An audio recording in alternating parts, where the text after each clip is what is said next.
né, a questão do Sidra, a gente estava conversando aqui, que não é tão difícil, mas é trabalhoso, né? Então, é importante que o pessoal da geografia tenha como habilidade, né, trabalhar com as questões, os dados e fazer as suas representações. Então, essa ideia nasceu de um trabalho que a gente vem fazendo com o pessoal do IBGE, que gentilmente tem atendido as nossas demandas e tem proporcionado essa divulgação das atividades do IBGE, através da ENSE, hoje aqui, no sentido de possibilitar, nesse primeiro momento, ao público da geografia. A gente restringiu um pouco só para a geografia nesse primeiro momento, a todos os cursos de graduação aqui do estado do Rio de Janeiro. A gente disponibilizou um número X de vagas para cada instituição, para que vocês pudessem estar aqui hoje fazendo. Então, no segundo momento, agradecer ao IBGE por essa disponibilidade, né, toda a equipe que está aqui hoje presente, no sentido de compartilhar com vocês essas informações e como que vocês podem acessar e trabalhar esses dados que são preciosos, né? A informação ela é muito importante. A gente estava comentando também aqui que a gente está combatendo o corte e cola do Google, né? O famoso Google, que vocês vão lá, recortam os mapas, colocam nas suas teses e trabalhos acadêmicos, e que isso não é legal. Então o geógrafo tem que saber manejar essas ferramentas, tem que saber trabalhar, fazer suas tabelas, seus mapas e fazer a interpretação. Então, a ideia é trazer um pouco quem produz esses dados para mostrar para vocês como vocês podem acessar esse banco de dados, como vocês podem trabalhar. A gente vai estar fazendo a gravação dessa apresentação, nós vamos enviar por e-mail de vocês também para vocês terem esse tutorial. A maioria de vocês já deve estar inscrito, né, na sala virtual para fazer o curso. E lá em setembro a gente volta para fazer o encerramento presencial aqui.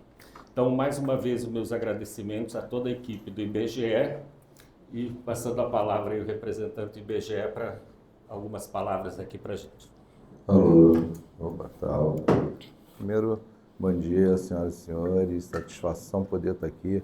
Eu sou o José Francisco, eu represento a Superintendência do IBGE no estado do Rio de Janeiro. Certo? E estou aqui para dar as boas-vindas a todos vocês, né, nesse curso do Sidra para os estudantes de Geografia, o nosso público-alvo dessa vez, né, a gente espera também expandir essa ação, né, para outras instituições de ensino, que o Sidra é uma ferramenta que qualquer tipo de usuário pode utilizar, né, não só vocês da Geografia. Então também quero parabenizar pela ideia, né, a todos os envolvidos, PUC, o IBGE representado aqui pela ENSE, Escola Nacional de Ciências e Estatísticas, e também pela nossa superintendência, né? Dar essas boas-vindas a vocês, né?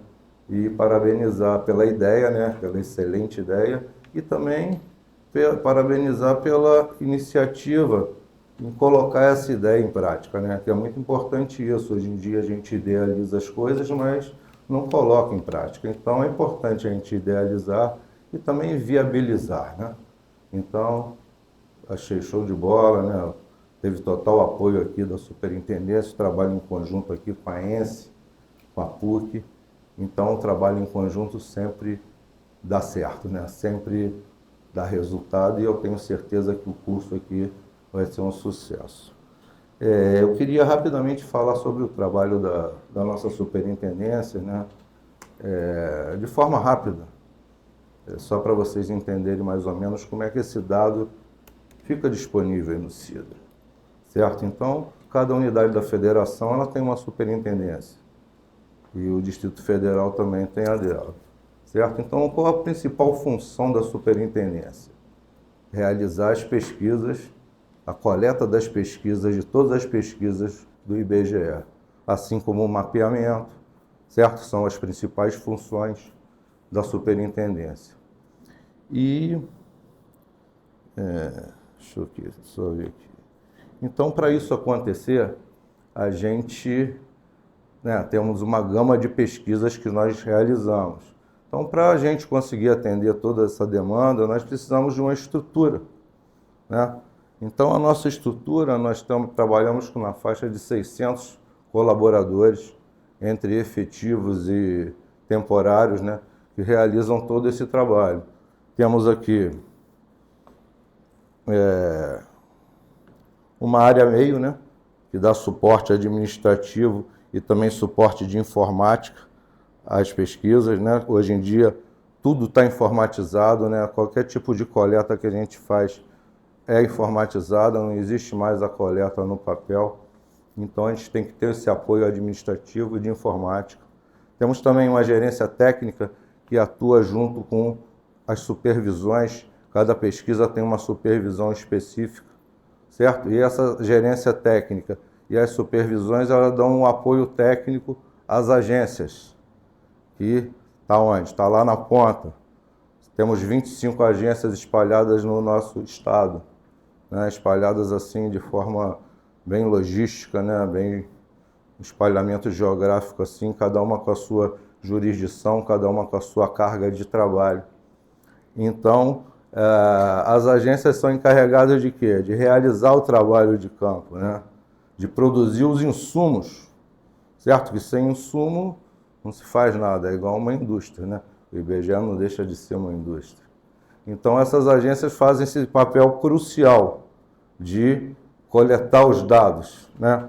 Produção do insumo, certo?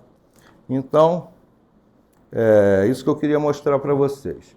Então, depois que a pesquisa ela é coletada, ela passa pela crítica da supervisão, ela é enviada aos departamentos, às coordenações que ficam nas diretorias.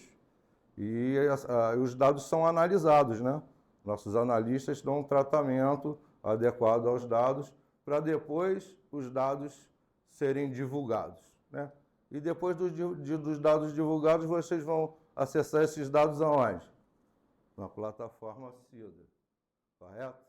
Então, para você ver todo de forma rápida aqui, né? Tipo assim, a grosso modo, né? Eu falei como é que é a trajetória, né? Até a gente conseguir. Às vezes essa trajetória é rápida, é boa. Às vezes é uma trajetória difícil. Às vezes a coleta de certas pesquisas a gente tem dificuldades em realizar, né? Então, até chegar aqui, né, no resultado final, tem todo um trabalho por trás disso que envolve várias áreas do IBGE. Isso que é importante, né? Se não adianta ter só a superintendência coletando, é importante a coleta? É, mas tem que ter os departamentos analisando os dados, né? Tem que ter a ENSE passando os treinamentos, né? A gente tem que estar sempre se capacitando. Os temporários exigem muito de nós, né, nesse ponto. Eles muita rotatividade, então eles estão sempre saindo, entrando, e a gente tem que ter um treinamento forte. Então é todo um conjunto que faz, no final, faz um resultado só. Tá bom? Então, por que o curso é importante? O Sidra é uma ferramenta, né, sensacional, mas tem que ter uma orientação para a gente poder usufruir de todos os recursos que ela disponibiliza. E para isso é o curso, né? Vocês aqui presentes, e tenho certeza que vai ser um sucesso aí, que o aprendizado vai ser ótimo, né? Não é que seja difícil, né? Mas vocês tendo o curso, vocês vão depois mexendo lá, aperfeiçoando, né? Pegando intimidade aí com o sistema, certo? Para finalizar, eu gostaria de apresentar a equipe aqui da superintendência, certo? Aqui, Dr. Gabriel Barros, da área de vocês também, geógrafo. Doutora Dione, também, da área de economia, né? E nosso assessor de imprensa, jornalista Akini M, que vai ser tutor de vocês aí nesse curso. Tá bom, pessoal? Então, é isso aí, vou passar a palavra aqui ao pessoal da ENSE. Só queria agradecer pela atenção, desculpa aí tomar muito tempo, mas acho que foi rápido aí para mandar o recado, tá bom? E nós estamos à disposição, nós estamos situados na Avenida Beira-Mar 436, no centro, e à disposição de todos vocês aí no que for preciso, tá bom? No mais, muito obrigado aí pela atenção.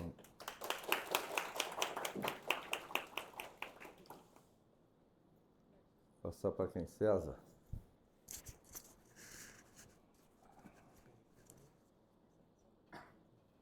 É César.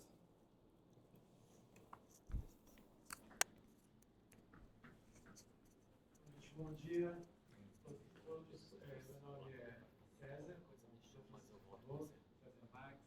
eu sou atualmente o coordenador geral adjunto da ENSE, Escola Nacional de Ciências e Estatísticas. Estou aqui fazer uma breve fala para apresentar o que é a ENSE e porque a importância também desse curso, né? Acho que exemplifica a importância desse curso. Só para vocês verem a equipe, né? Como o Zé Francisco falou, a gente tem no IBGE superintendências em todos os estados, todo o Brasil. Né? Aqui ele coordena, é o chefe aqui da área do Rio de Janeiro, né? Trabalha junto com o Gabriel, e a gente tem dentro da ENSE uma estrutura simples, somos enxutos, que envolve uma graduação em estatística, uma especialização em análise ambiental e gestão do território, uma capacitação uma área de capacitação e treinamento e aperfeiçoamento, que a gente está aqui com a coordenadora, que é a Carol Beto, e a Joyce Soares, que é a gerente de treinamentos externos, né, que atua nessa área.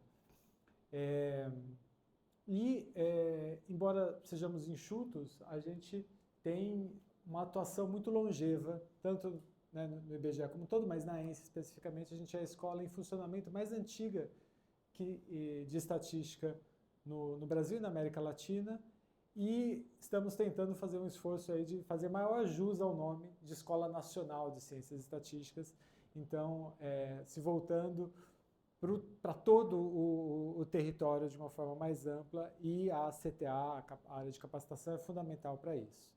E esse é um dos projetos piloto dessa área, né, que envolve abrir o IBGE para fora de uma forma mais ampla, usando os dados do CIDRA. Né? O IBGE disponibiliza dados para a gente pensar desde o usuário mais avançado, aquele que vai para o microdado e fazer simulações e modelos mais robustos, que exigem um conhecimento muito especializado, até o dado mais simples que as crianças em idade escolar conseguem ter acesso, passando pelos vários outros públicos. Né? E a ideia do CIDRA é uma ideia que passe por vários desses públicos. Né? E hoje, isso é uma questão fundamental, porque, por um lado, o IBGE tem legitimidade para fazer parte do sistema de estatísticas oficiais nacionais, e se a gente for pensar na disseminação, depois que terminar aqui, vocês entram nos portais de divulgação e vejam lá se tem alguma coisa relacionada ao IBGE. O IBGE vai fazer uma divulgação do censo hoje. Hoje ou amanhã? É hoje, né? É amanhã, dia 8. Está tendo um treinamento em Manaus hoje, mas amanhã vai divulgar. Entrem lá, com certeza vai estar nos principais portais. Uma das principais notícias será a divulgação do censo. Sempre que tem índices de inflação, PIB, que o IBGE também divulga, está lá. Né? No final desse mês a gente vai ter um outro dado que é a projeção da população, também vai estar lá. E isso para falar de algumas das principais que eu tenho aqui na minha cabeça. Né? Então a gente tem essa legitimidade. Mas, geralmente, os dados não são usados com muito rigor. Né? Eu não sei se vocês acompanharam, mas nas mídias sociais, algum tempo atrás, saiu uma publicação que falava assim, população do Brasil, 203 milhões. Dos 203 milhões, a gente teria, e a fonte era o IBGE, dos 203 milhões teríamos 43 milhões de empregados, empresários e empreendedores. 58 milhões de pessoas abaixo de 18 anos. 12 milhões de servidores públicos. 40 milhões de aposentados, pensionistas e beneficiários de outros auxílios. E 58 milhões de beneficiários do Bolsa Família. Essas informações são absolutamente erradas. O IBGE não é a fonte de todas elas. E tem uma série de cruzamentos aí que não se fazem. Né? Então, só para a gente ter uma ideia, não são 43 milhões de empregados, etc. São 56 milhões de pessoas da população economicamente ativa no setor privado, seja com carteira ou sem carteira, ou procurando emprego, mais 25 milhões de pessoas que trabalham por conta própria, mais 4 milhões de empregadores. Né? E as pessoas podem ser mais do que uma coisa. Também não são 12 milhões de servidores públicos, são 7,7 milhões estatutários. E isso teve uma super reverberação. Se todo mundo soubesse usar uma ferramenta como o Sidra, ela ia olhar e falar assim, nossa, que absurdo essa coisa, né? Você pega uma população que é de censo, uma outra que é de PNAD, de fontes diferentes, que não tem nada a ver. Se você for fazer a conta como todo do jeito que ele fez com os dados corretos, a população brasileira seria maior do que 240 milhões. Não é? Então, são dados relativamente simples, mas que exigem algum nível de conhecimento. E essa é uma iniciativa fundamental para isso, né? Para disseminar esse tipo de conhecimento. Então, o Sidra e todos os outros dados do IBGE a gente precisa adentrar na sociedade. Não é? Então, esse é um projeto muito importante para a gente, como eu disse. Estamos aqui com a Carol, a Joyce, eu somos professores também dos programas de pós-graduação e de graduação da ENSE. Né? Atuamos com ensino, pesquisa e extensão. E desejamos muito que esse projeto vá além, tanto para as instituições privadas como para as públicas, para outros cursos. E agradeço muito também a parceria com a PUC, que permite, né, esse início de parceria. E espero que vocês possam aproveitar muito e usar os dados cada vez mais com rigor, né, e ajudando a sociedade brasileira como um todo a se conhecer. Porque quando a gente tem esse tipo de disseminação de informações totalmente falsas, que tem um propósito, né, que não é o propósito de se conhecer, mas é o propósito de suportar uma agenda política, né, a gente consegue ajudar o Brasil a se conhecer um pouco melhor. Então, o sucesso do IBGE e o sucesso de um sistema estatístico é o sucesso de um país como um todo. Né? Então, por isso que essa é uma parte, embora pequena, importante dessa empreitada. Tá bom? Obrigado, Carol, Joyce e Glaucio pela parceria e desejo muito sucesso.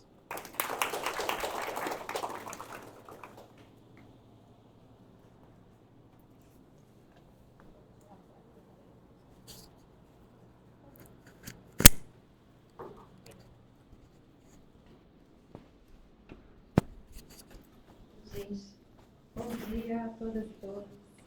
Obrigada pela presença de vocês aqui. É um prazer estar na PUC. Eu sou filha da PUC de Campinas. Minha primeira formação é como jornalista.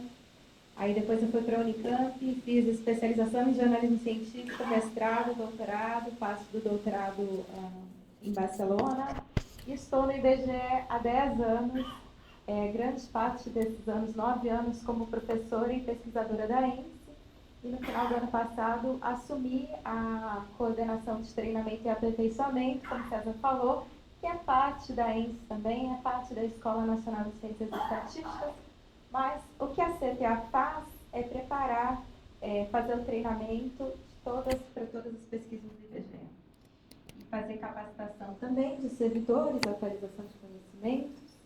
E agora, quando eu assumi a CTA, a coordenação, eu assumi com essa função de levar o conhecimento da produção do IBGE para outros públicos. Porque o que acontece nas universidades, aqui vocês provavelmente já usaram algum dado do IBGE para algum trabalho, já devem ter tido contato, mas a gente quer avançar. Quanto mais pessoas souberem usar os dados adequadamente, como César falou, menos a gente tem o uso impróprio dos dados, né? Fomentando fake news, alimentando. Esse exemplo do César foi ótimo. Se você vai somar a população brasileira assim, do tipo, e aí você é empregador, e aí você não é empregado, e você não é estatutário, né? Então, quanto mais pessoas souberem usar, melhor. E a gente está destacando o papel também de multiplicadores dentro da comunidade acadêmica, seja alunos, sejam professores. Quem é aluno hoje pode ser professor amanhã, ou pode trabalhar numa empresa e pode disseminar esse conhecimento. Então, acho que por isso que essa iniciativa ela é tão importante. Ela vai na linha de democratizar o conhecimento e o uso dos dados. O Sidra está lá, ele é público, qualquer um pode usar, mas ele não é exatamente intuitivo. Ele requer algum conhecimento, alguma prática. Então, assim, que bom que vocês estão aqui. Bom, essa é uma iniciativa pioneira, então vocês serão a primeira turma dessa iniciativa que a gente espera replicar, não só no estado do Rio de Janeiro, mas no Brasil todo, porque é altamente replicável se der certo. Então, o feedback de vocês ao longo dessa experiência também vai ser muito importante.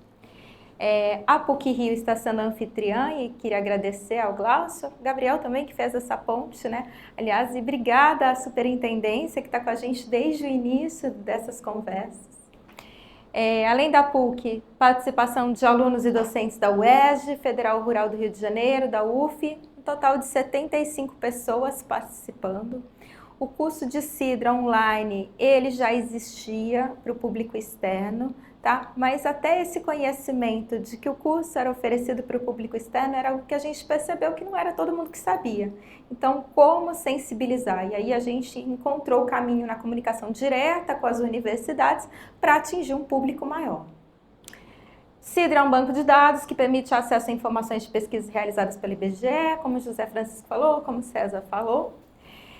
Permite selecionar indicadores, fazer cruzamento de dados, gerar tabelas, gráficos, cartogramas. O curso será totalmente online, a gente tem esse encontro hoje, para quem não está presente vai ficar gravado, essas pessoas poderão acessar esse conteúdo e depois a gente tem um encontro de encerramento, né? Mas o curso ele é autoinstrucional, são 25 horas de duração.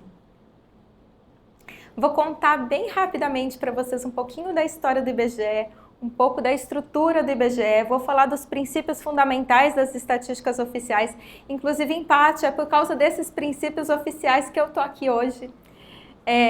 Sobre principais pesquisas e levantamentos, alguns dos resultados do censo de 2022, que vocês devem ter visto até na imprensa, sobre o Sidra e algumas possibilidades de uso do Sidra. Eu vou mostrar possibilidades só para dar um spoiler do que vocês vão acessar ao longo do curso.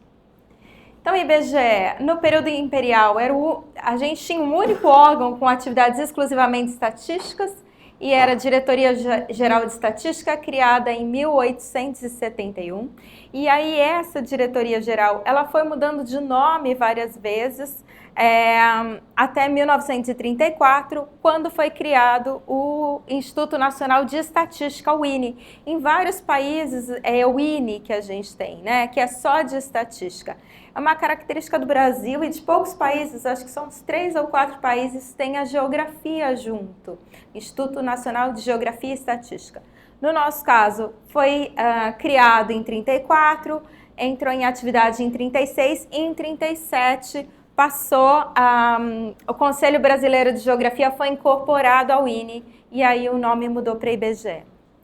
Desde então, o IBGE cumpre sua missão, identifica e analisa o território, conta a população, mostra como a economia evolui através do trabalho e da produção das pessoas, revelando ainda como essas pessoas vivem.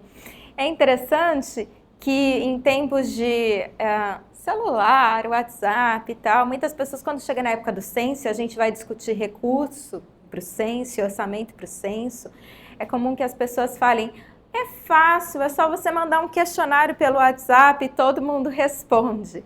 Vocês, como geógrafas e geógrafos que são, sabem que o Brasil não é essa sala, o Brasil não é o Rio de Janeiro, o Brasil não é uma capital, o Brasil é muito diverso. Então, o IBGE chega orgulhosamente onde quase ninguém mais chega, tá? A gente fez, para acompanhar a coleta do censo, fizemos uma parceria com a ANEEL. Então, a gente olhava a rede de energia elétrica em alguns pontos. Em alguns momentos de apresentação de resultados preliminares do censo, era até interessante, porque onde tinha um ponto de distribuição de energia, o IBGE tinha que chegar. E tantas vezes o IBGE chegou onde a energia elétrica não chegava. Então, nós chegamos no Brasil todo. Isso não é um trabalho simples, é uma operação muito complexa, como José Francisco falou. São muitas pessoas envolvidas, é uma operação de guerra que o IBGE tem que fazer em termos de organização, de planejamento. Então, uma outra coisa que a gente tem que saber sobre o censo é que o censo ele começa muito antes do censo, tá? Anos antes tem início esse planejamento, todo o cadastro dos endereços que tem que ser atualizado, porque para saber onde o recenseador tem que ir, a gente tem que saber que o lugar existe, que tem uma pessoa morando lá. A gente tem que fazer discussão de questionário, e aí todo mundo quer que tudo entre no questionário do censo, e quanto mais longo for esse questionário, pior vai ser a qualidade do preenchimento das últimas perguntas. A gente não pode cansar quem está sendo entrevistado. Tem o treinamento, que é a minha área agora. Então, a gente tem que fazer o treinamento não só de quem entrevista, mas da pessoa que cuida da logística, da pessoa que faz os pagamentos, da pessoa que cuida da área de TI para o censo. São muitas cadeias de treinamento para que um censo aconteça. E depois de finalizar o do censo, a gente fala, bom, finalizado, agora é só divulgar. Não, vem uma parte de crítica, vem uma parte de imputação, vem uma parte de recalibração da amostra. Então, assim, são muitas as etapas para a gente chegar no Sidra. Então, a gente está falando aqui de um trabalho que é muito de uma mineração de informação, e vou usar esse termo mineração porque é uma busca muito artesanal, detalhada, e que nesse censo, especialmente, muito em razão de fake news, o país estava muito polarizado, o que a gente teve foi uma situação de recusa de receber os recenseadores. Então, o recenseador tinha que voltar 20 vezes na casa da pessoa para conseguir a informação. Tá? Então, a gente está falando de um extremo, que é a coleta da informação, que requer tanto trabalho, uma persistência, né, uma insistência, enfim. E de outro lado, o que a gente vai ver aqui é o diamante lapidado, que é importante não perder de vista. O Sidra, esse que estou chamando de diamante, essa joia lapidada, ela depende de todo um processo muito longo, muito trabalhoso e muito sério, conduzido pelo IBGE. Bom, a estrutura do IBGE, vinculada ao Ministério do Planejamento e Orçamento, é uma entidade da administração pública federal que possui 4 diretorias e 2 outros órgãos específicos singulares para que as atividades possam cobrir todo o território nacional. Então, tem aqui um pouco do que o Francisco já falou, né? A gente tem 27 superintendências, 26 nas capitais dos estados e 1 no Distrito Federal, 27 seções de disseminação de informação, 566 agências de coleta de dados nos principais municípios brasileiros. O IBGE mantém ainda a Reserva Ecológica do Roncador, situada a 35 quilômetros ao sul de Brasília. Vou contar um pouquinho dos princípios fundamentais das estatísticas oficiais. O que são esses princípios? Lá nos anos 90, começou um movimento das instituições de estatística europeias, de que era preciso estabelecer alguns critérios, alguns parâmetros, algumas diretrizes para a produção estatística, para que essa produção estatística fosse confiável, fosse consistente, fosse comparável. E aí eles estabeleceram esses princípios fundamentais das estatísticas oficiais, que em 94 foram adotados pela Divisão de Estatística das Nações Unidas. Esses princípios são mesmo fundamentos de como a estatística oficial, porque a estatística, se algum de vocês sair aqui com uma prancheta e for fazer uma pesquisa na PUC, você gosta de Coca-Cola, sim ou não? Você gosta de café, sim ou não? Vocês vão produzir uma estatística não oficial. Mas para a estatística ser oficial, receber esse nome de estatística oficial, ter essa confiabilidade, podemos dizer assim, ela precisa seguir determinados preceitos. Esses preceitos foram revistos em 2011 e em 2013 chegou à conclusão de que, bom, eles ainda são válidos. Então, eles foram criados lá nos anos 90 e continuam válidos até hoje. Quais são eles? Primeiro, relevância, imparcialidade e igualdade de acesso. O que é produzido tem que ser relevante para o país. Ele tem que ser produzido de forma imparcial. Então, não adianta, por exemplo, uma empresa chegar, vamos pensar numa grande empresa, seja do que for, de carros, e dizer, IBGE, daremos milhões, e a gente quer que vocês perguntem o modelo de carro que as pessoas têm. Não, isso não existe, porque não seria imparcial. Tem que ter uma imparcialidade na produção dessa estatística. Além disso, a informação não seria relevante. Quando a gente fala em igualdade de acesso, uma das possibilidades, eu ouvi as pessoas comentando, eu ouvia muito comentários que a gente ouve, comentário de boteco. Ah, mas é simples, o IBGE não tem dinheiro para fazer a pesquisa, é só cobrar. Porque a gente tem o empresário, a gente tem a universidade particular, a gente tem tanta gente que usa a informação do IBGE, então a gente cobra para dar acesso às bases de dados. Isso feriria o primeiro princípio, que é o de igualdade de acesso aos dados. Então, os dados estão disponíveis, mas não é todo mundo que sabe mexer no microdado. Isso é verdade, mas o dado está lá. Ele pode ser baixado por qualquer cidadão, seja brasileiro, seja em qualquer país do mundo. Qualquer um pode ter acesso às informações. Quando a gente fala de padrões profissionais e ética, o IBGE segue uma série de protocolos para que essa produção seja profissional e seja ética, tá? E aí eu acho que nem tem muito o que falar, tem uma ética envolvida nessa produção. Responsabilidade e transparência, a gente tem responsabilidade e tudo tem que ser documentado. Então nós temos os manuais, nós temos as publicações oficiais, tudo tem que ser transparente. É preciso, nada é uma caixa preta, nada pode ser uma caixa preta em se tratando da produção de estatísticas oficiais. Tudo tem que ser detalhado, descrito, documentado, registrado. Prevenção de mau uso dos dados, é por isso que eu estou aqui.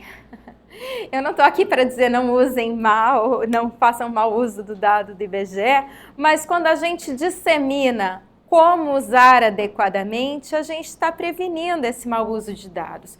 O IBGE também pode se manifestar. Claro que a gente não tem como impedir, ainda mais na época de surgimento de influencers espontâneos, que surgem do nada no TikTok, falando qualquer bobagem sobre qualquer assunto. Não dá para prevenir que as pessoas criem uma fake news, enfim, distorcendo dados ou fazendo interpretações equivocadas. Mas o IBGE pode se manifestar caso se depare com essa informação, dizendo não é isso, isso está errado. A gente não consegue desmentir tudo que aparece também, porque é como enxugar gelo, né? Mas a gente acredita que trabalhando do outro lado, ensinando a acessar e permitindo que as pessoas acessem e usem adequadamente, a gente vai ter esses multiplicadores falando, olha, isso está errado, olha, isso não é bem assim.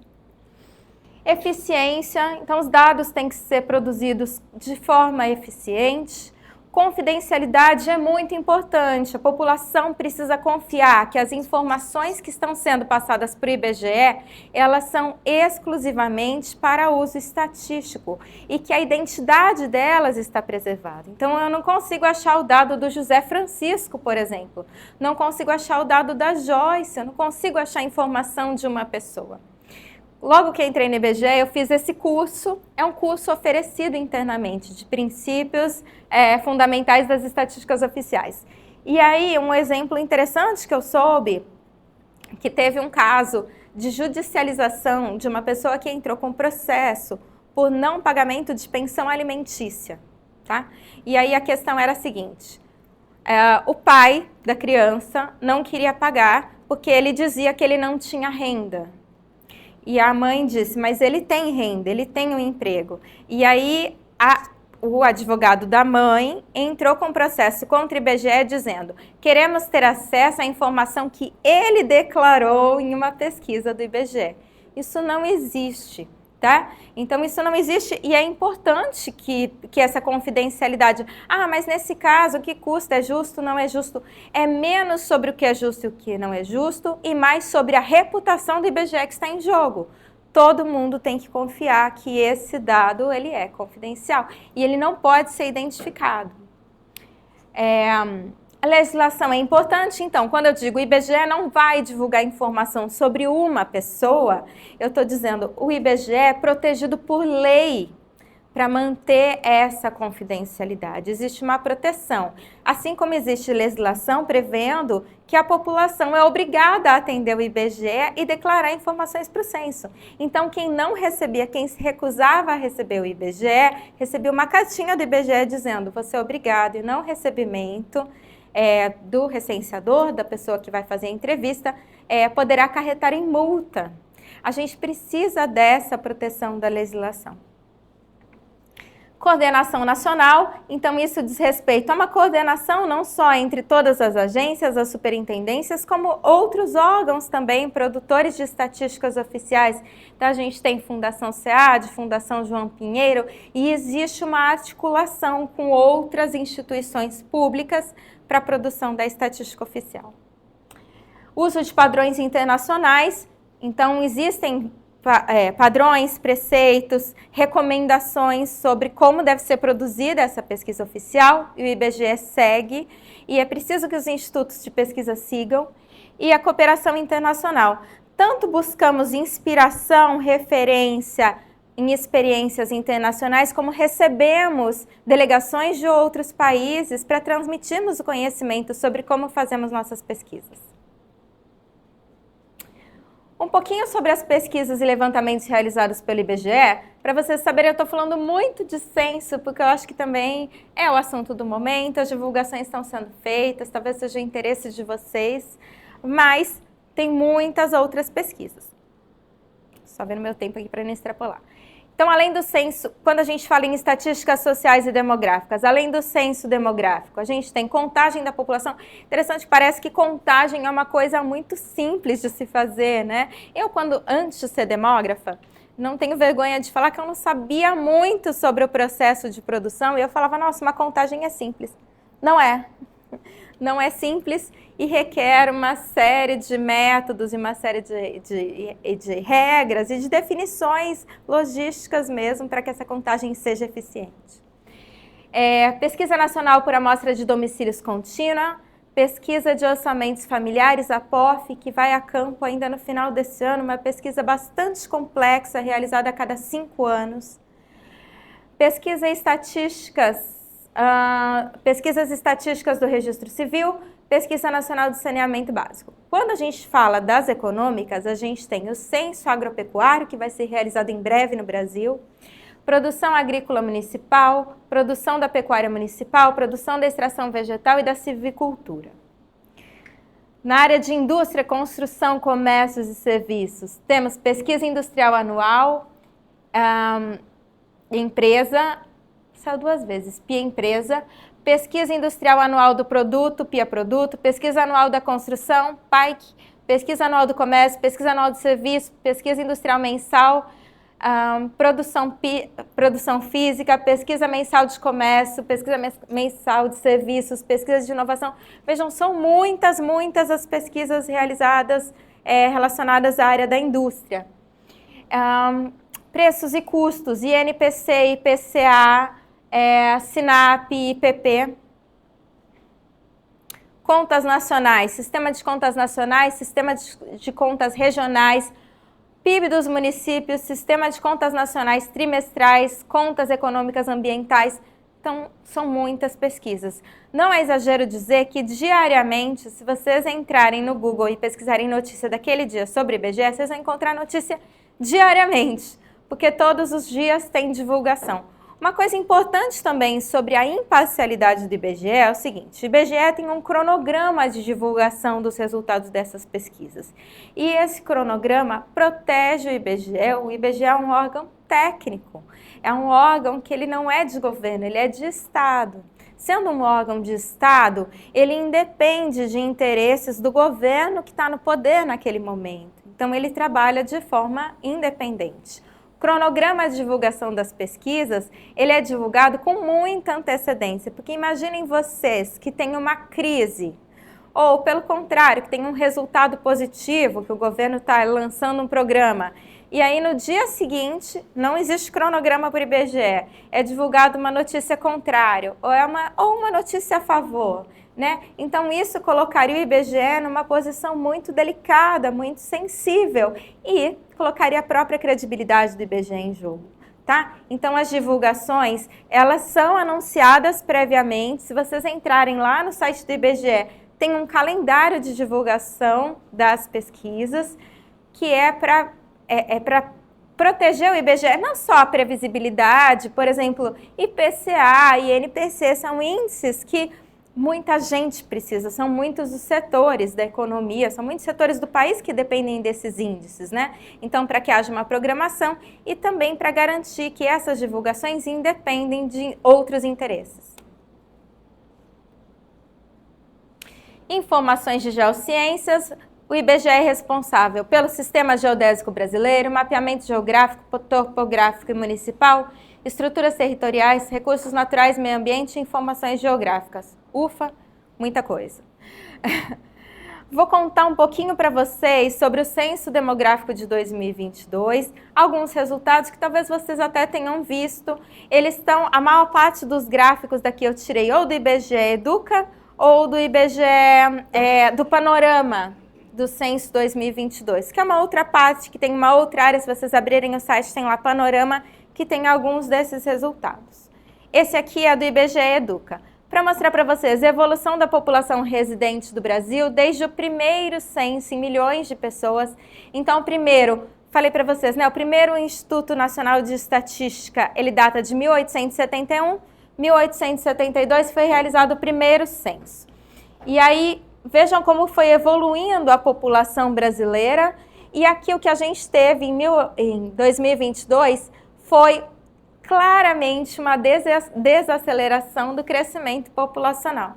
É engraçado, porque quando saiu esse resultado, eu dei várias entrevistas falando, mas por quê? O IBGE contou errado, o IBGE está faltando gente, o que aconteceu? Isso aqui, vocês tiveram aula sobre transição demográfica? Graduação? Tiveram? Já ouviram falar da transição demográfica? Imagino que sim, eu sou demógrafa, sou suspeita, mas eu sei que na geografia se fala sobre isso. Bom, o que a gente tem aqui é um retrato do que está acontecendo na transição demográfica brasileira e que está acontecendo no mundo, não é uma exclusividade do Brasil. Vejam, a gente tinha um período de alto crescimento populacional. Quando a gente fala aqui nos anos 80, a gente tinha um crescimento de 3% ao ano, crescimento muito acelerado. As mulheres tendo muitos filhos, tá? E o que a gente tem agora, claro, a fecundidade começou a cair em meados dos anos 60, mas esse resultado demora para aparecer, né? Porque a gente ainda tem mulheres, elas têm menos filhos, então quando os filhos delas forem ter filhos, que a gente vai observar esse efeito. Então, tem um efeito inicial, que a gente chama na demografia, que é esse efeito vai continuar, né, por um tempo ainda crescendo, mas o que a gente tem aqui é o resultado de vários fatores. A gente tem a fecundidade, que estava em queda já há muitos anos. A gente teve uma mortalidade que foi afetada pelo cenário da pandemia, tá? Então eram óbitos que não eram esperados, embora muitas pessoas tenham falado, adiantou óbitos. Em alguma medida, sim, adiantou óbitos que já iam ocorrer. Quando a gente pensa em população idosa, talvez morresse por outras causas, mas a gente teve óbitos de pessoas de todas as idades ao longo da pandemia. E a gente teve também o fator migração. Esses resultados ainda não saíram, a divulgação deve acontecer, não sei se ainda esse ano ou no começo do próximo, mas a gente vai ver o que aconteceu com a migração internacional, que pode ser mais uma das chaves para o entendimento dessa desaceleração do crescimento. Aqui a gente vê a densidade demográfica e vê quais são as áreas mais densas no país, o que não é exatamente uma novidade, né? É algo muito esperado. A pirâmide populacional, revelando também a mudança nesse perfil etário da população brasileira. Então a gente tem homens e mulheres, o que está mais claro é 2010 e o que está mais escuro é 2022. Então, o que a gente vê? Uma pirâmide que tinha mais jovens. Vejam como tinha mais jovens, tanto mulheres quanto homens em 2010. E essa pirâmide, ela estreitou porque a fecundidade está caindo. Então, vejam como o primeiro grupo etário, de 0 a 4, ele reduz, né? Tanto para homens quanto para mulheres. E essas pessoas que eram os jovens aqui, depois de 10 anos, todo mundo subiu, né? Todo mundo subiu. E a nossa pirâmide vai ficando com um formato mais de gota, cada vez mais de gota, que afunila embaixo. Ao mesmo tempo, se a gente olhar aqui para as coortes mais idosas, né, para essas faixas etárias mais idosas, a gente tem uma participação maior, percentualmente, das pessoas de 85, 89, 90, 94, tá? O que indica que estamos em pleno processo de envelhecimento populacional. Isso não é novidade, a gente já sabia que isso ia acontecer desde os anos 80. Aqui, população brasileira por raça ou cor, e o que a gente vê é uma maioria da população preta e parda somadas, né? A população negra majoritária em relação à população branca. E depois a gente vai ver isso numa tabela também do Sidra que eu preparei e trouxe para vocês.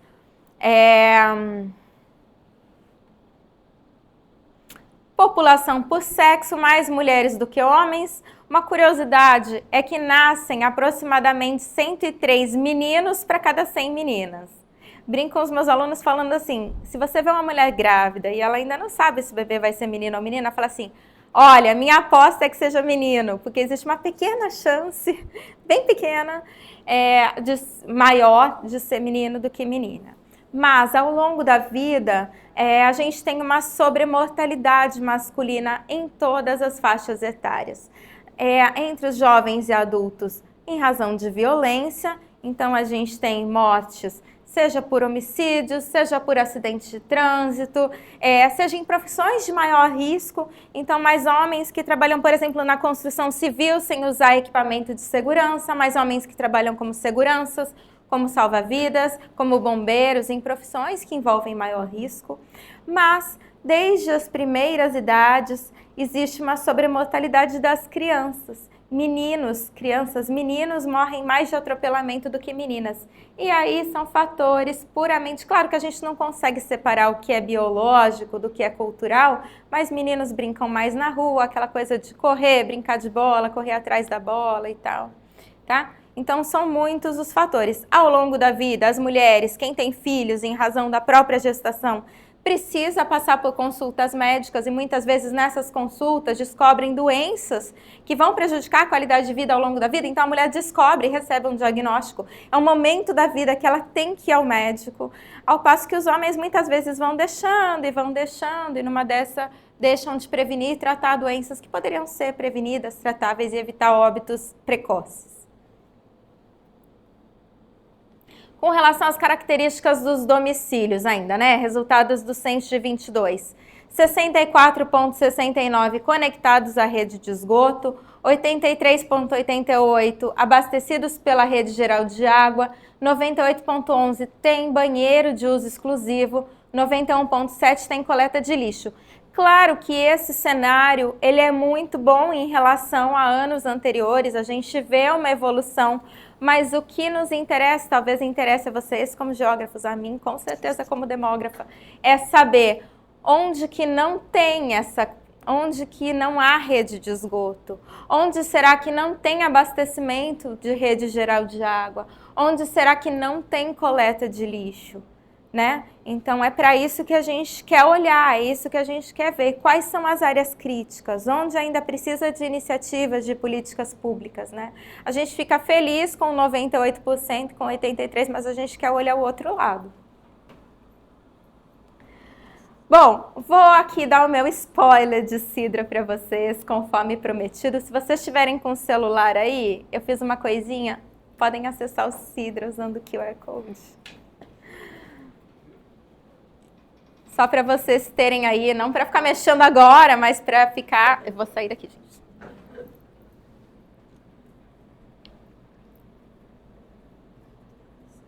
Oi?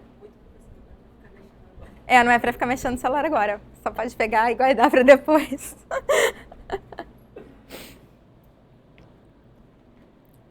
Não, vou contar para vocês por que isso é legal. Porque eu já tirei tabela do Sidra no meio da rua, assim. No meio da rua é exagero. Mas assim, tava almoçando e deu uma amiga, eu preciso do dado de não sei o que lá, até um momento. E aí entrei no Sidra e peguei, a gente consegue realmente gerar as tabelas no celular. O que eu acho muito legal. Eu acho... Tá. Então, quando a gente entra no site do IBGE, ele tem essa cara, ele tem muitas informações. A gente pode digitar aqui em cima Sidra com S e na hora a gente vai entrar no Sidra já, tá? Ó, panorama do censo que eu falei para vocês que estava aqui, que é aquela divulgação de onde eu tirei aqueles gráficos bonitinhos. Rolando a tela, se a gente vai rolando a tela, vão aparecer aqui os sites. Tá? A gente tem o censo demográfico, que tem várias divulgações, dá para fazer mapas e tal. Respondendo, o respondendo é para você tirar dúvida. Apareceu uma pessoa na sua casa e você quer saber se realmente é do IBGE ou não. Você pode entrar e você checa pelo número de matrícula se realmente aquela pessoa é funcionária do IBGE.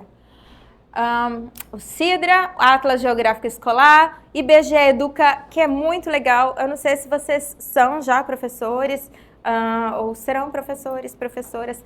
Tem muito material para ensino fundamental e médio, gente. Muita coisa legal, muitos vídeos educativos. Então, é muito recurso que o IBGE já produz numa linguagem, num formato acessíveis e interessantes para as crianças e para os adolescentes. A loja, ODS e aqui sobre a ENSE, tá? É onde nós estamos. Mas vou falar para vocês um pouquinho sobre o Sidra, então. A página do Sidra, quando a gente abre, tem essa cara. E aqui tem várias possibilidades. Vocês vão aprender como usar cada uma dessas opções, pesquisas, acervo, território, contato e ajuda, enfim. Mas se a gente colocar aqui na lupinha, a gente consegue fazer uma pesquisa população, por exemplo. Ou se a gente for aqui em pesquisas, consegue achar o Censo 2022, que eu estou usando como exemplo. Eu quero ver quais informações já estão divulgadas do censo. Dá para ver e selecionar o que a gente quer. Aqui nessas abas também tem várias pesquisas, né? Então, abate, leite, couro, POGL, SPA, estoques, IPCA, INPC, IPCA 15. O IPCA, eu quero saber a inflação, como evoluiu ao longo, o índice de preços, como que evoluiu ao longo do tempo, tal, tá? Então, assim, a gente consegue fazer, tirar séries históricas, o que é bem interessante. Tá. O primeiro exemplo que eu peguei para mostrar para vocês é taxa de alfabetização para a população e para a população quilombola por sexo. O enfoque que se deu para a população quilombola no censo de 2022 foi uma novidade. Essa população foi tratada de uma forma diferente, considerados quilombolas todos os que viviam em reservas quilombolas e se autodeclararam como quilombolas. Então, eu peguei aqui essa taxa de alfabetização. Vejam que a gente tem várias opções, várias possibilidades de fazer essas tabelas ou esses gráficos. População quilombola por sexo, idade, forma de declaração da idade, localização do domicílio, índice de envelhecimento, idade mediana, razão de sexo, total e quilombola, segundo localização do domicílio, população total e quilombola por alfabetização. E o que eu vou pegar é a taxa de alfabetização, que essa noção das taxas, ela é muito cara para a demografia. A taxa, ela expressa a frequência que um determinado evento ocorre para uma população exposta, tá? Aqui, qual é a população exposta? Toda a população de 15 anos ou mais de idade. E o que vai nos interessar? A pergunta para isso é uma pergunta do universo, se a pessoa é capaz de ler e escrever um bilhete, tá? Então, não é a pergunta de escolaridade que está lá na amostra. Vocês devem saber que o censo tem 2 questionários, um que é o básico e outro que é o da amostra. Isso.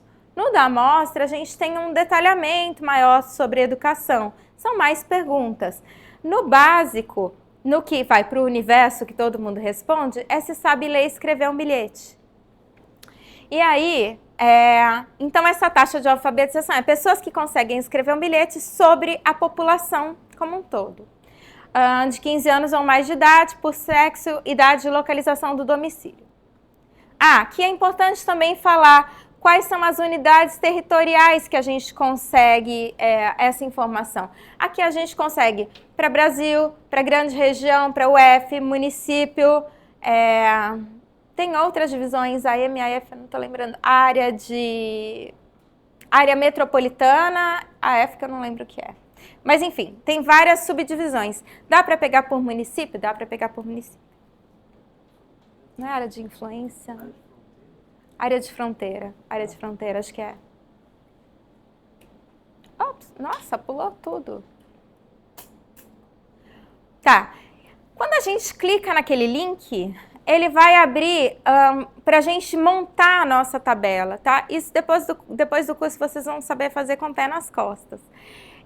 O que a gente consegue colocar, se eu quero na linha ou na coluna, a informação, selecionar a variável, selecionar. Então, aqui a gente tem o total, o percentual ou a taxa de alfabetização, e aqui tem o número de casas decimais.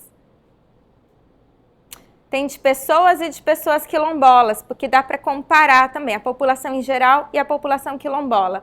Por sexo, total, homens, mulheres. Daria para pegar a idade também e depois fazer o recorte geográfico que nos interessa. Eu selecionei a tabela para sair dessa forma. Então, me interessam sexo, população total em territórios quilombolas ou fora de territórios quilombolas. E aí, o que revela para a gente essa tabela? Que a gente tem 81,01% da população alfabetizada. A população que não é alfabetizada está muito concentrada nas idades elevadas, tá? Felizmente. Então, jovens que não são alfabetizados é um percentual pequeno, é um percentual historicamente é cada vez menor, que é ótimo, estamos conseguindo atingir as pessoas, embora o período de pandemia tenha sido um pouco crítico em relação a isso. Então, atrasou, mas aqui a gente está falando de pessoas de 15 anos ou mais que conseguem escrever um bilhete.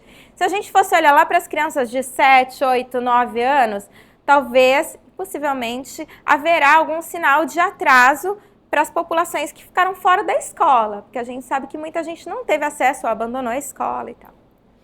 Mas, em territórios quilombolas, então, cai um pouquinho esse percentual, 80,25%, fora de territórios quilombolas, 81,12%. Ah, Carol, é só 1% de diferença. É 1%. Mas se a gente for olhar qual é a região, qual é a idade, etc., a gente vai abrindo essa diferença e vendo exatamente onde ela está localizada. Porque aqui a gente está falando de uma diferença no Brasil todo, né? Quando a gente olha para homens e mulheres, a gente vê que essa taxa de alfabetização, a diferença é importante entre homens e mulheres. Então, menos homens alfabetizados em relação às mulheres, o que se repete dentro e fora dos territórios quilombolas.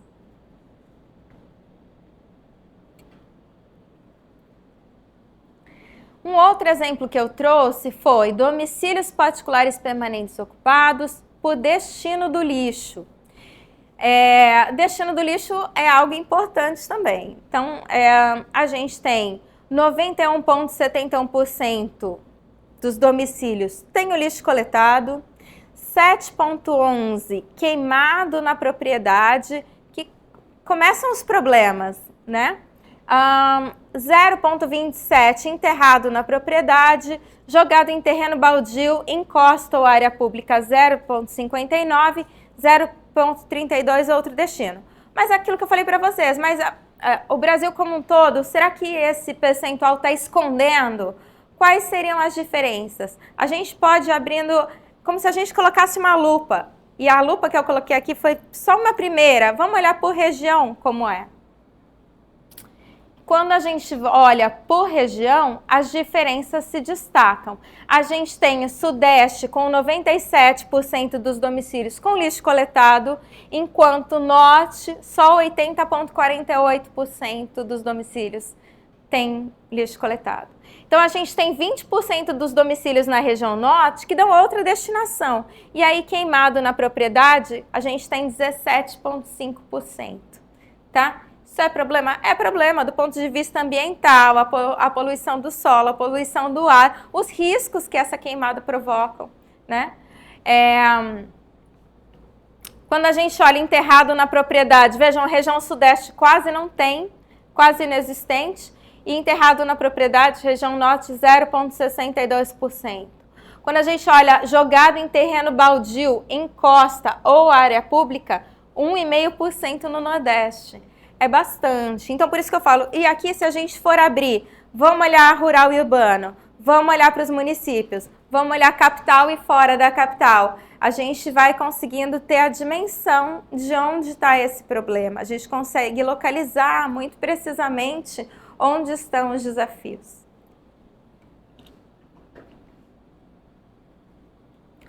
Um outro exemplo, população residente por cor ou raça em 2010 e 2022. Uma outra possibilidade do Sidra, aqui os exemplos anteriores eram de um ano só, mas a gente consegue fazer comparações de vários anos, o que é legal.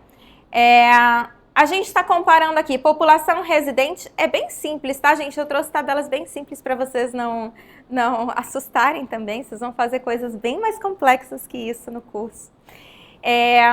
Mas a gente tem, então, população branca, 47,73%, preta 7,61, amarela 1,09, parda 43,13, indígena 0,43 em 2010. O que a gente vê em 2002 em relação ao último censo? Uma redução da população autodeclarada como branca.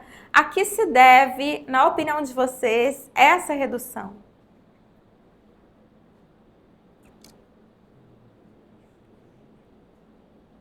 Nenhum palpite? Sim, pode falar. A disseminação de informação e a autoaceitação das pessoas. Sim.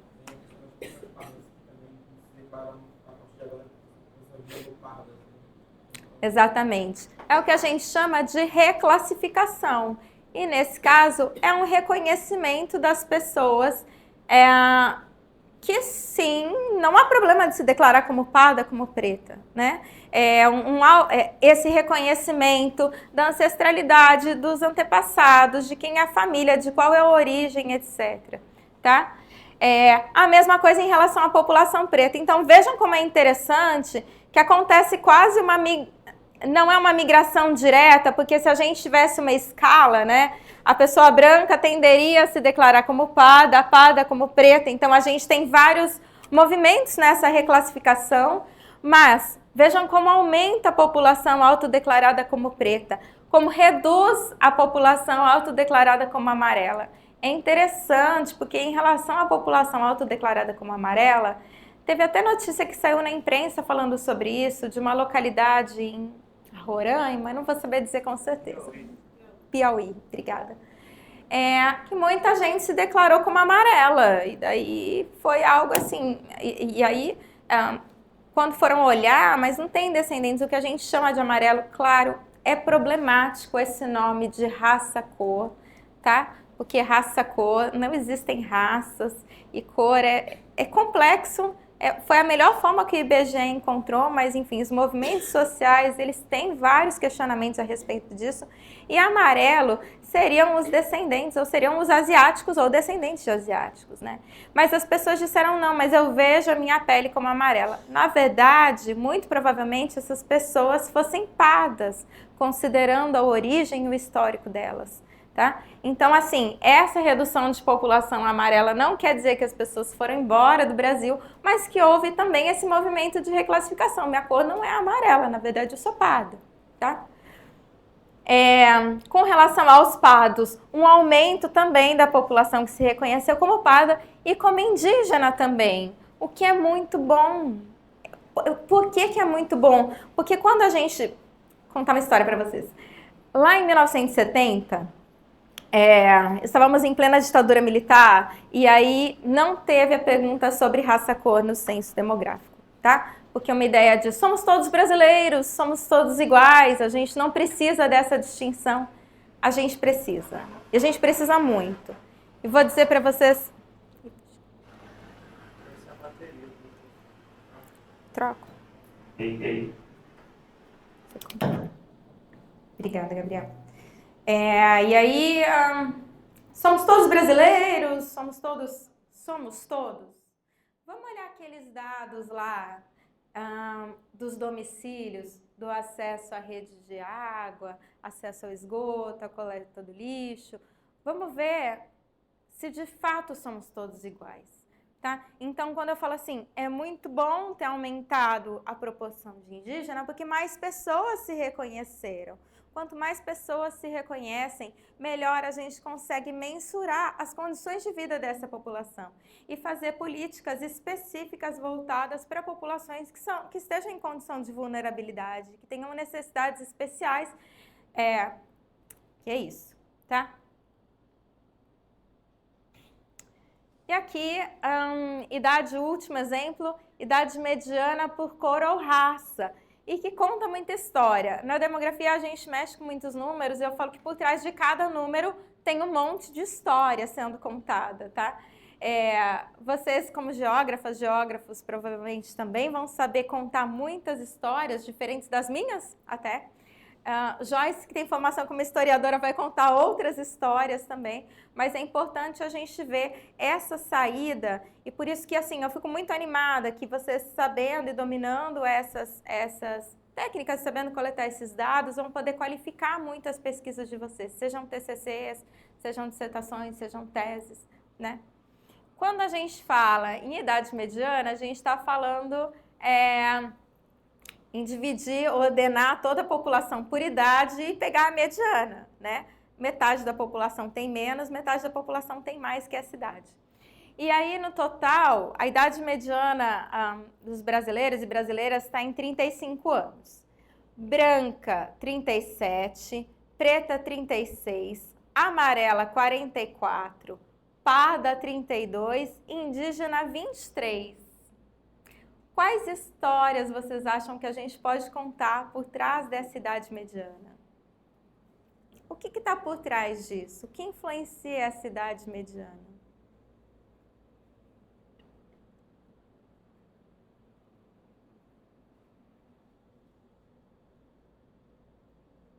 Quantidade de idosos influencia? A longevidade?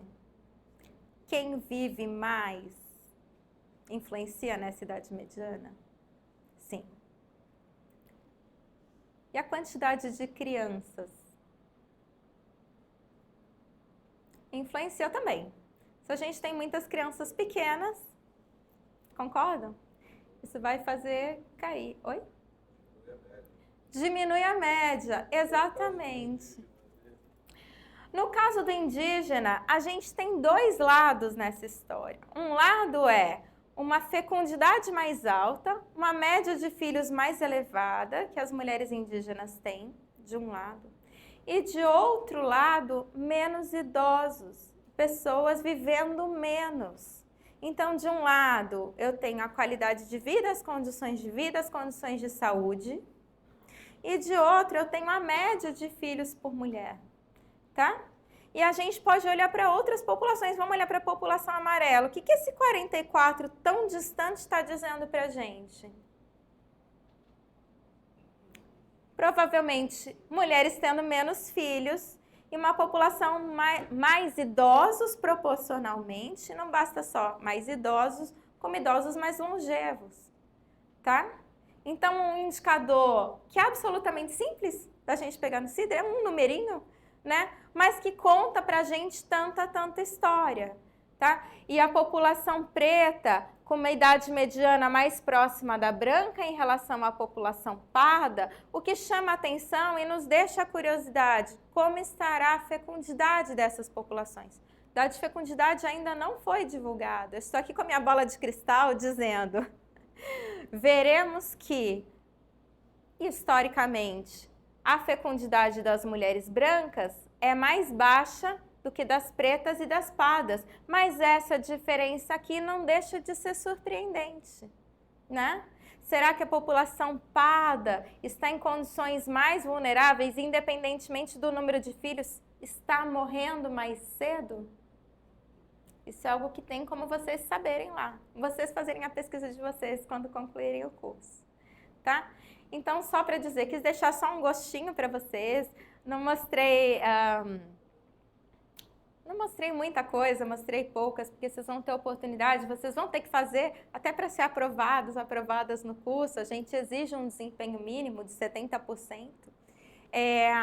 Mas acho que é isso, gente. Espero que vocês se sintam inspirados e inspiradas, ainda que não usem em seus trabalhos, em suas pesquisas, seus TCCs, suas dissertações, teses, que passem adiante esse conhecimento nas aulas que vocês forem dar, seja para ensino médio, para ensino fundamental, seja trabalhando em empresa, que vocês saibam pegar essas informações e ensinem outras pessoas também. Acho que essa é a nossa grande aposta, que vocês poderão ser multiplicadoras e multiplicadores desse conhecimento. E obrigada.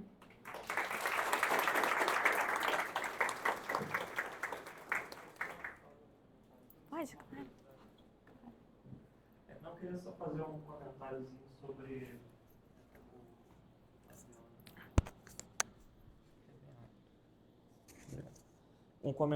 para reforçar essa ligação que o Zé Francisco comentou sobre a coleta de dados que a gente faz e o resultado final que vai no CIDRA.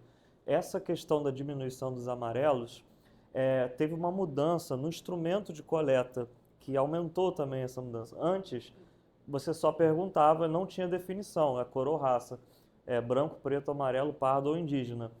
Agora, em 2022, quando a pessoa escolhia amarelo, no DMC, que é o dispositivo móvel de coleta, que é um smartphone, aparecia uma janelinha, uma pop-up, dizendo assim, para o IBGE, considera-se como amarelo descendente de populações asiáticas, chineses, japoneses, coreanos, etc. E aí nós treinamos o recenseador para ler essa mensagem para a pessoa e falar, você confirma que você se declara como amarelo? E muitas vezes a pessoa, não, eu não sou descendente de asiático. E para chegar a esse momento, depois do censo de 2010, o IBGE fez um teste cognitivo nessa cidade do Piauí, que eu esqueci o nome agora, mas foram lá ver por que aquela cidade tinha tido um percentual de pessoas declaradas amarelas tão grande em relação a outros locais. E aí disso houve essa mudança metodológica, optou-se por fazer. Então você veja a importância de como a coleta de dados primários pode alterar todo o resultado da pesquisa. E é por isso que eu recomendo até que vocês vejam, depois do curso, né, as notas metodológicas das pesquisas, porque elas trazem informações muito importantes como essa. Provavelmente essa informação já está no resultado de cor ou raça do censo. E também os instrumentos de coleta, porque às vezes você quer um dado, mas aquele dado simplesmente não existe, porque não está no instrumento de coleta. Então você só pode ter dados iguais ou maiores do que está no instrumento de coleta. Então o instrumento de coleta é o questionário na maioria das vezes. Então é só esse adendo que eu queria fazer. Obrigado.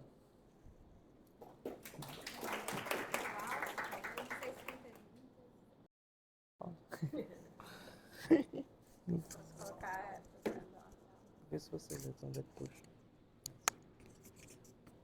Esse Glaucio quer falar? Perguntas, observações, comentários, dúvidas? Sim. Bom dia. Sim, bom dia.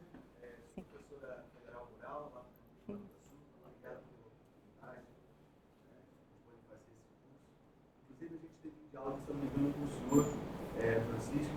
O professor Francisco e eu, a gente na época do censo, chegou a dialogar para a gente levar um curso, do IBGE lá para Eu não estou lembrando não, mas foi tanta coisa que aconteceu no censo, você me desculpa. Não, sem problema.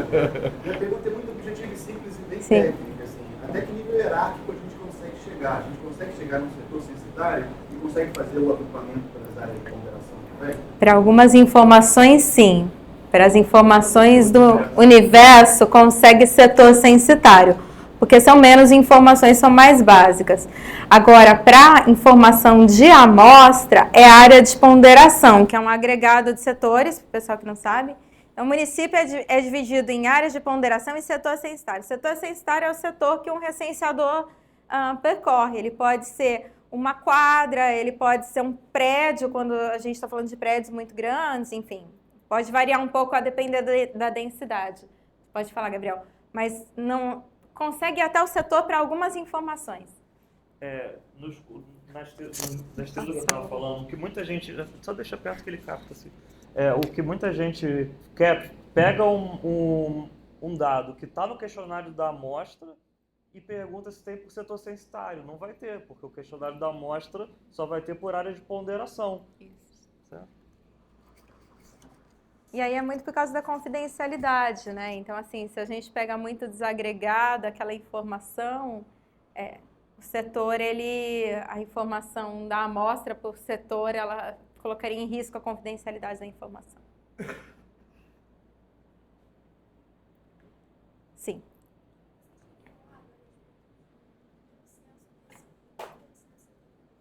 Isso.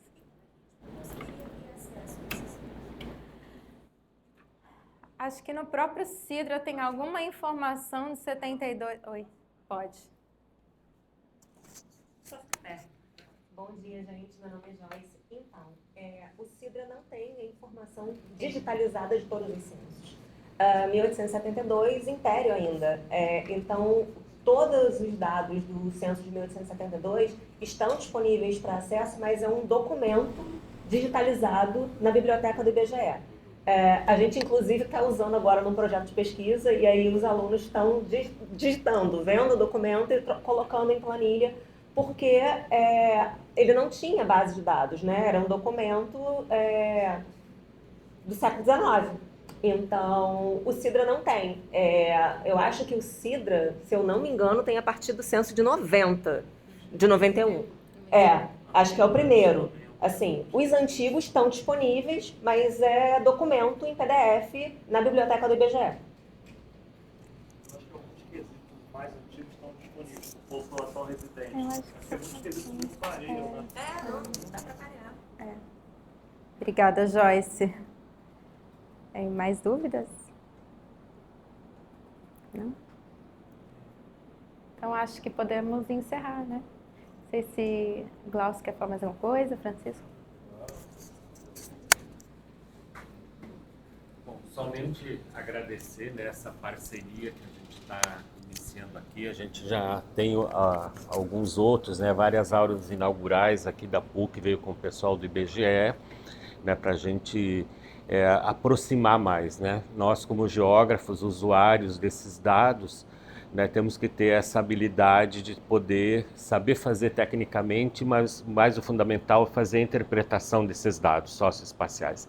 Então, a ideia de ter esse curso é justamente para que vocês comecem a destrinchar esses dados, consigam efetuar os seus trabalhos. Como a nossa colega falou, independente de ser professor ou ser bacharel, os dados estão aí para ser utilizados em qualquer situação que a gente possa fazer os nossos trabalhos, né? Então, acho que é importante a gente dar esse pontapé inicial, né, e que vocês consigam agora ter sucesso aí, e a gente se reencontra lá em setembro, aqui nesse mesmo auditório, né, para fazer o fechamento do curso, que eu acho que vai ser muito legal presencialmente, para ver a experiência de vocês, como é que vocês se saíram, as dificuldades, né, os acessos, para que a gente possa calibrar, né, as questões aí que vocês possam ter acesso. Então, mais uma vez, o meu agradecimento, né, ao pessoal do IBGE aqui, que eu sou um grande fã de vocês. Obrigado. Só fazer um comentário assim, já base.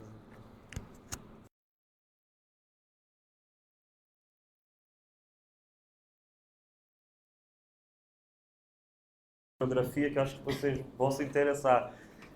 A geografia, ela produz informações, né, a partir dos dados primários, mas a gente analisa, enfim, com um olhar geográfico, faz a classificação. Então, nós temos, por exemplo, a tipologia intra-urbana, que foi publicada em 2016, se não me engano, que ela, a partir de todos esses dados, características de domicílio, características da população, ela faz uma classificação em tipos e num nível bem desagregado, numa escala bem aprofundada. Então, é muito legal. Outro, por exemplo, redes de influência das cidades, que faz a hierarquia urbana, né?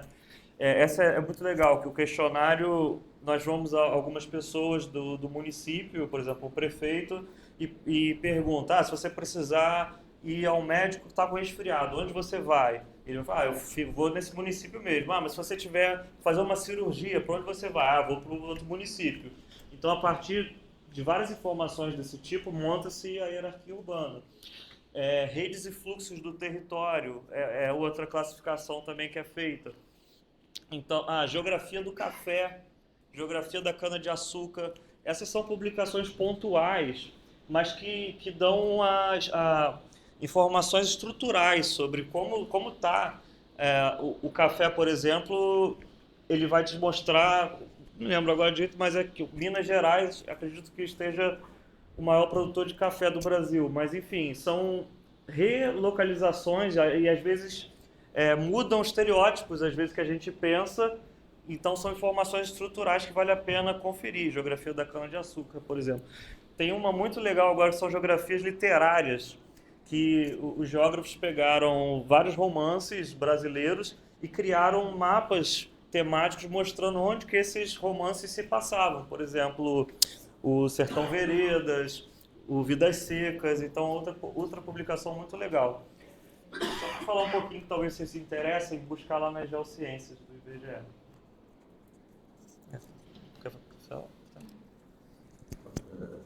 Só para finalizar, pessoal, quero agradecer também pela parceria da PUC, né? Pô, satisfação poder estar aqui com vocês, né? Agradecer a sua oportunidade, conhecer vocês também e que vocês não saiam daqui com dúvidas em relação ao curso, né? Porque o pessoal da ENSE é altamente qualificado para sanar qualquer tipo, né, de dúvidas que venham a ocorrer no decorrer dos trabalhos, do curso, ok? Então é isso aí, não sei se a Ana quer falar mais alguma coisa, Ana. Fechou. Então, Pode. Joyce, falou. Só vou reforçar, né, uma coisa. Bom dia, gente.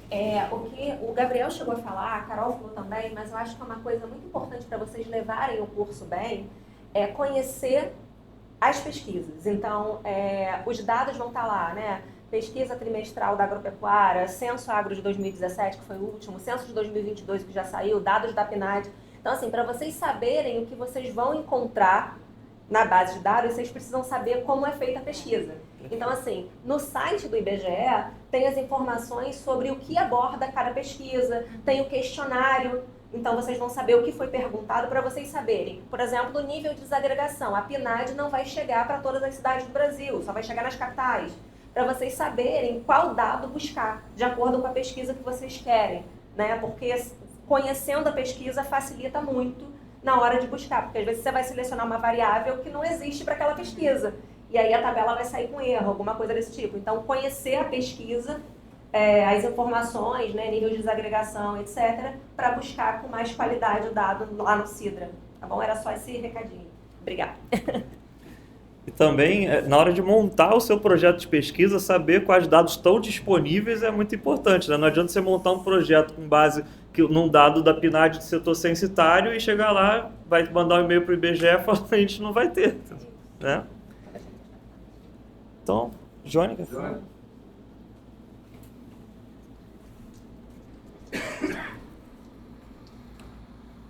Bom dia a todos e todas, eu sou a Dione, trabalho na superintendência com o Kiko e o Gabriel. Só para me despedir mesmo e dizer que é uma satisfação estar aqui nesse dia da primeira aula de sensibilização desse projeto que a gente articulou conjuntamente. Então eu queria dizer que é uma satisfação também ter participado desse processo, né, de construção, colocando o IBGE no lugar que ele tem que estar, né, como Instituto Oficial de Estatística, cada vez mais público e presente na vida das pessoas, ampliando o conhecimento, evitando o mau uso dos dados, né, e se tornando cada vez mais conhecido e mais público. E só gostaria de frisar que esse é um projeto piloto, né, que está tendo a PUC como universidade anfitriã, aí ali tem um colega da UFRJ e tem estudantes de várias outras universidades, e a expectativa é ir calibrando e melhorando cada vez mais para chegar a cada vez mais universidades, né, no Rio de Janeiro e no Brasil como um todo. Então, a gente da superintendência está disponível para articular e para dialogar, né, esses processos, tendo em vista esse objetivo de tornar o IBGE cada vez mais próximo dos usuários e dos informantes. E às vezes as coisas se confundem, porque as pessoas que estão aqui hoje como usuárias, elas podem se tornar informantes no futuro e suas famílias, e isso vai contribuir para que a gente abra cada vez mais casas, abra mais empresas, que a gente evite a recusa, enfim, que a gente tenha o IBGE como, de fato, um patrimônio da sociedade, um patrimônio do nosso país, e a gente, né, tenha isso para nós e fique cada vez mais perto. Tá bom, gente? Obrigada.